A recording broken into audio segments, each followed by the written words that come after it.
Hi, I'm Dr. Jim Olson. I'm Dr. Jen Lavallee, and we're here at Cat Specialist. We're going to show you how to give your cat fluids under the skin. There is another video about how to set up for the fluids, so if you need to watch that, you can go find that one. But this will be mostly just about administering the fluids. The first thing you need to start with is, when you're looking at a fluid bag, knowing how much to give. So fluid bags generally are 1 liter. And so 1 liter is 1,000 milliliters, and we generally give the dose in how many milliliters they ought to get.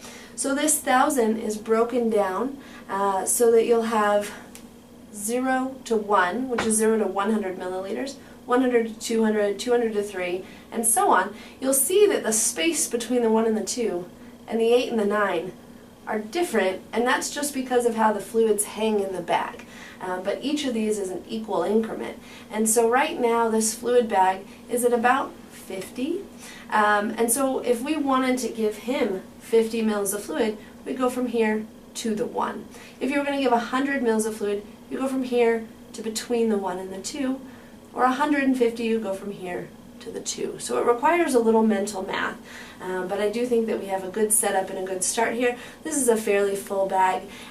Once you get it down lower and you're at an absolute number, it might be easier. Okay, so now Red Hook, our clinic cat, the Maine Coon, is our volunteer to assist today, and he's going to help us show how you give these. It's fairly straightforward because it's given under the skin. This is not IV, this is sub-Q or subcutaneous, and so that's a lot easier. What we want to do to get this under the skin is not jab the cat with a needle, but rather lift the skin up, and they have looser skin over the shoulders. So you want to hold sharp things with your dominant hand, but you can lift the skin up with your non-dominant hand, and if your hand's like this, you'll be able to lift up and then pull actually a little bit forward. What that'll do is create a little tent, a little V of skin, and then you can get the needle in there and then allow the fluid to flow. What'll happen when you lift this up and a little forward is, if you put this at the base of that tent, you can actually almost pull the skin over the needle, which is a lot, I think, easier and less scary than having to jab into a cat. So now we'll start the fluids. These needles are a little larger than other injections, just so it doesn't take all day to give the fluids. It'll flow faster through a larger bore. There's an eyelet at the end of the needle, and you want that eyelet or that bevel to be up, so you should see sort of a little oval at the end of the needle. That'll allow the needle to go in easier, and you want a fresh needle every time you do this, so this is already a fresh needle.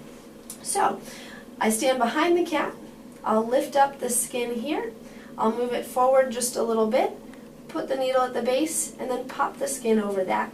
And you see there was just a little reaction there, because it is a little mosquito bite, but then once we get the fluids to run, generally I'll sort of hold back here by the cat. Then you just got to let a little time pass as the fluids drip, and that shouldn't hurt at all. If anything, they just lose patience sitting here. And I generally don't hold at the needle, because then if the cat moved backwards and you held the needle, that would jab. If you hold down here and the cat moves, everything moves together. So then, as this flows, a little bleb will form over their shoulders. It'll start to look like a little backpack sitting there, depending on how many fluids you're giving. And that'll be kind of squishy, a little hump. You can call them Quasimodo then, but it will slowly dissipate and absorb, usually over 6 to 12 hours. And it's not uncomfortable for them. They can sleep, anything they want to do is fine while that hump is there. For the purpose of demonstration, I'm not going to let this get to be that big a hump, but I'll show you that when the fluids are running, if we look at the little fluid drip chamber, it is dripping, and that shows me that the fluid's moving from the bag down the line into the cat. When I clamp this off, there's a roll clamp. When I roll that off, you want to do this before you take the needle out, then the drip chamber stops dripping,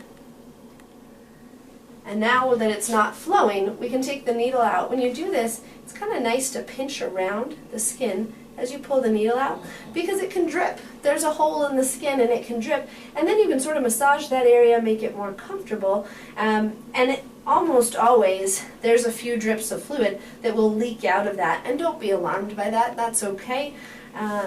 But hopefully these tips and hints will make it a lot easier for you and your cat to do this at home. And if you have questions, you can always give us a call. Thank you.